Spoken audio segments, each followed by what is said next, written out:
अल्लाह पाक की हम्दो सना के बाद बेशुमार दुरूद व सलाम आप नबी करीम सल्लल्लाहु अलैहि वसल्लम पर।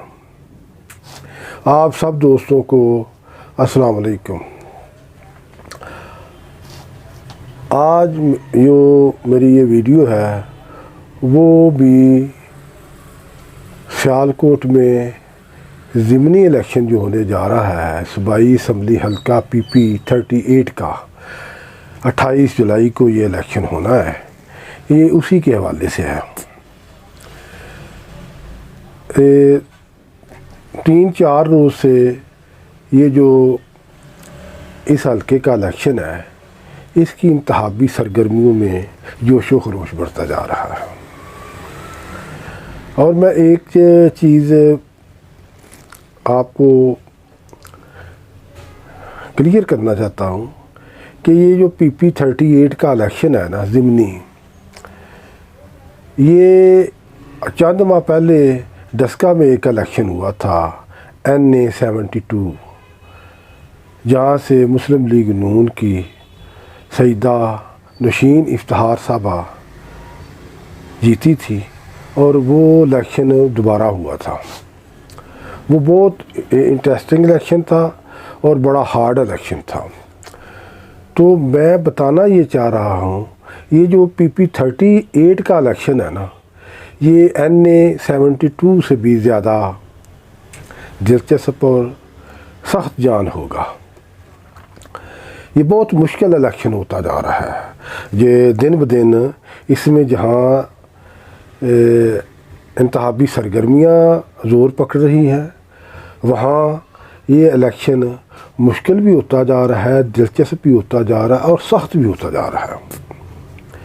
पहले आम गुमान यही था कि यहाँ पर मुस्लिम लीग नून के जो उम्मीदवार हैं चौधरी तारिक सुबहानी, जिनके बड़े भाई चौधरी खुश अख्तर सुबहानी वफ़ात पा गए थे और उनकी वजह से ये सीट खाली हुई थी, तो उनके मुकाबले में PTI की तरफ से जो चौधरी कैसर इकबाल बरियार कैंडिडेट सामने आए थे। वो सियालकोट चैम्बर ऑफ कॉमर्स के सदर हैं। वो ओवरनाइट पार्टी में शामिल हुए, बल्कि उन्हें टिकट पहले दी गई और वो पार्टी में बाद शामिल हुए। लेकिन उनके जो नॉमिनेशन पेपर था वो रिटर्निंग ऑफिसर के बाद इलेक्शन ट्रिब्यूनल ने भी रिजेक्ट किए, तो उनके कवरिंग कैंडिडेट चौधरी आसन सलीम बरियार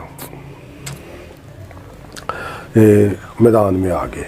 चौधरी आसन सलीम बरियार मुस्लिम लीग काफ के जो सूबाई नायब सदर हैं चौधरी सलीम बरियार के बेटे हैं और चौधरी कैसर इकबाल के भतीजे हैं। इस जो प्रोसेस हुआ कि कैसर इकबाल के कागजात रिजेक्ट हुए, फिर वो इलेक्शन ट्रिब्यूनल में चले गए। इसमें तकरीबन 8-10 दिन वो इलेक्शन कैंपेन भी डिस्टर्ब हुई PTI की। तो अब वो आसन बरियार मैदान में हैं, तो उनके सामने भी बहुत मुश्किलात थी कि जो पार्टी के अंदर उनकी मुखालफत चल रही थी, तो उन्होंने पार्टी ने इस चीज़ को टैकल किया। सबसे पहले ये सलूशन किया कि जो पार्टी के उम्मीदवार हैं उनके मुकाबले में चौधरी ताहर हुंदली को विड्रॉल कराया, फिर सईद बली को विड्रॉल कराया, इससे पहले ज़ाहिर सलीम बाजवा को विड्रॉल कराया। इस तरह ये कहा जा सकता है कि जो सलीम बरियार का फैमिली है उन्होंने इस इलेक्शन को क्लियर करने के लिए 3-4 कैंडिडेट अपने हाथ जो बेटे के फेवर में विड्रॉल कराए और ये एक बड़ी हडल सी जो उन्होंने बड़ी आसानी के साथ क्लियर की। तो जब ये सईद बली जब विड्रॉल हुए हैं और उन्होंने आसन बरियार की हमायत का ऐलान किया है, तो सूरत हाल PTI के लिए बेहतर होना शुरू हो गई। अब यहाँ ये है कि 3-4 रोज़ से जिस तरह मुस्लिम लीग नून के तारिक सुबहानी के बड़े ज़ोरों शोर से जलसे हो रहे थे, इंतहाबी जलसे, अब उसी तरह के जलसे PTI वालों ने भी शुरू कर दिए हैं। और अब 3-4 रोज़ से उनके जलसों में तेज़ी भी आती जा रही है और जोश व खरोश भी बढ़ रहा है, उनके वोटर्स में भी जोश व खरोश बढ़ रहा है। इस तरह ये मुकाबला सख्त होता जा रहा है।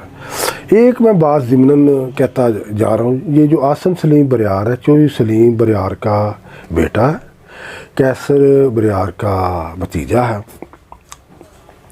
ये जट फैमिली से तल्लुक़ रखते, बरियार जट फैमिली। ये मेरे ख़्याल में इस हल्के में कोई इतनी बड़ी फैमिली नहीं है, बरियार फैमिली का इतनी कोई स्ट्रेंथ नहीं है, नंबर नहीं है इतने बहुत ज़्यादा। लेकिन एक बात मैं कहना चाहता हूँ ज़िमनन से कि ये जो जट लोग होते हैं ना, ये बड़े सख्त जान होते हैं और ये मुकाबला बड़ा जान मार कर करते हैं। तो एक तो ये है कि ये PTI इस सीट को हर कीमत पर जीतना चाहती है। दूसरा जो ये है ना बरियार फैमिली, उसने भी इस इलेक्शन को अपनी प्रेस्टीज का मसला बनाया हुआ है और वो अपनी आइंदा की जो सियासत है उसको इससे उन्होंने अटैच किया है कि उनकी सियासत के लिए, आइंदा फर्दर सियासत के लिए ये जो सीट है जीतना उनके लिए बहुत ज़रूरी है। तो इसके लिए वो हर तरह की कोशिश कर रहे हैं। बल्कि आज मैंने एक फ़ेसबुक पे शायद पोस्ट देखी है कि कोई बंदे ने पोस्ट किया है कि जो PTI के कैंडिडेट हैं वो सरमाए का इस्तेमाल कर रहे हैं, ज़्यादा से ज़्यादा वोटर हासिल करने के लिए गाड़ियां तक दे रहे हैं।